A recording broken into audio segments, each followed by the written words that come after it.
آپ کو معلوم ہے کہ گزشتہ 4-5 روز سے IMF کا وفد اسلام آباد پہنچا ہوا ہے اور ان کے مذاکرات ہو رہے ہیں ہمارے نئے وزیر خزانہ بنے محمد عرب صاحب. جب میں آپ کو تفصیل بتاؤں گا کہ گزشتہ روز ان کے ساتھ کیا ہوا IMF کا جو ڈیلیگیشن آیا ان کے ساتھ مذاکرات میں وزارت خزانہ میں, تو یقیناً آپ کو بھی افسوس ہوگا کہ ہم کیا لوگ ہیں اور ہماری کیا حکومت ہے. یہ مینڈیٹ چور حکومت اور اس کے سلیوٹ ٹھوک وزیر اعظم اور ان کے یہ نئے پاکستان کے شہری بنے ہوئے وزیر خزانہ کس طرح پاکستان کو اور پاکستانیوں کو شرمندہ کر رہے ہیں. تفصیل یہ ہے کہ گزشتہ روز مذاکرات کے دوران اچانک اس ڈیلیگیشن کے ایک ممبر نے اس وقت سب کو حیران کر دیا جب وہ سیدھی انہوں نے سامنے بیٹھے ہوئے, میں اس ڈیلیگیشن کا جو ممبر ہے اس کا نام بھی مجھے پتا ہے لیکن میں اسے ڈسکلوز نہیں کروں گا کیونکہ میرے اپنے سورس کے بھی ظاہر ہے, میں اسے بھی میں نے سیو کرنا ہے. انہوں نے بتایا, انہوں نے کہا جی کہ ہمارے سیریس کنسرن ہیں. جب یہ بات کی تو سب کے کان کھڑے ہو گئے کہ کون سے سیریس کنسرن ہیں. انہوں نے کہا جی کہ آپ اتنے اربوں ڈالر پہلے لے چکے ہیں ہم سے اور اب دوبارہ آپ 8 ارب ڈالر کا تقاضا کر رہے ہیں اور آپ یہ بھی چاہتے ہیں کہ اگلے 5 سال تک آپ IMF کا قرض پروگرام سائن کرنا چاہتے ہیں ہم سے. آپ نے جو اب تک کے آپ کے اقدامات تھے اس کے حوالے سے تو جو ہے سو ہے, ہم اس میں اپنی رپورٹ وہاں اپنے ایگزیکٹو بورڈ کے سامنے پیش کریں گے. لیکن آپ یہ بتائیں کہ ابھی اورنگزیب صاحب دیکھ ہی رہے تھے کہ یہ کیا ان کے کنسرن ہے. انہوں نے کہا جی کہ ہمیں لگتا یہ ہے کہ ہم وار زون میں آ گئے ہیں, ہم اسلام آباد میں نہیں بیٹھے ہوئے. اور اس ممبر نے کہا ایگزیکٹلی انہوں نے ٹائم نوٹ کیا ہوا تھا. انہوں نے کہا جی کہ پہلا آپ کا جیٹ فائٹر طیارہ 9:18 پر ہمارے سر کے اوپر سے زوم کر کے گزرتا ہے. ایگزیکٹلی اس ممبر نے زوم کی آواز نکالی. اس نے کہا ہمیں معلوم ہے کہ آپ کی پاکستان ڈے کی پریڈ ہو رہی ہے 23 مارچ کو, لیکن ہم گزشتہ 4-5 روز سے اسلام آباد سے جب سے آئے ہیں پہلا آپ کا فائٹر طیارہ ہمارے سر کے اوپر سے اسلام آباد کے اوپر سے 9:18 پر گزرتا ہے اور اس کے بعد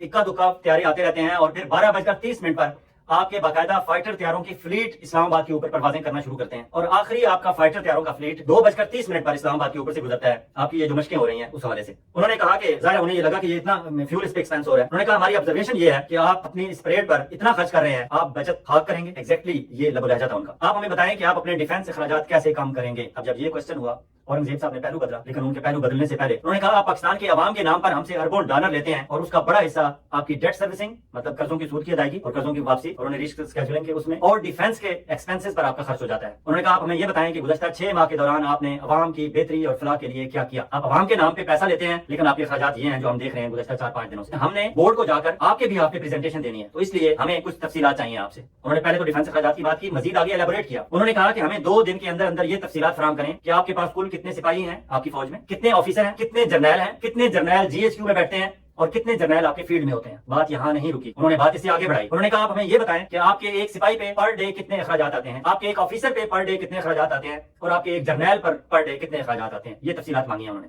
جب انہوں نے دیکھا کہ پاکستانی وفد میں شامل لوگوں کے منہ لٹک گئے ہیں تو انہوں نے ڈھارس بنانے کے انداز میں کہا کہ ہمیں آپ سے ہمدردی ہے, ہم چاہتے ہیں کہ آپ کو ضرورت کے مطابق مطلوبہ قرض ملے, لیکن ہمیں اپنی فکر ہے کہ ہم بورڈ کو جا کر کیا بتائیں گے. اب تھوڑی سی وہ ہمدردی کرنا چاہتے تھے کہ انہوں نے دیکھ لیا کہ وزیر خزانہ اورنگزیب صاحب اور ان کے ساتھ جتنے سیکرٹری خزانہ یہ وہ پورا ان کا ڈیلیگیشن تھا, سب کے چہرے اتر چکے تھے جب انہوں نے یہ ڈانٹ سنی.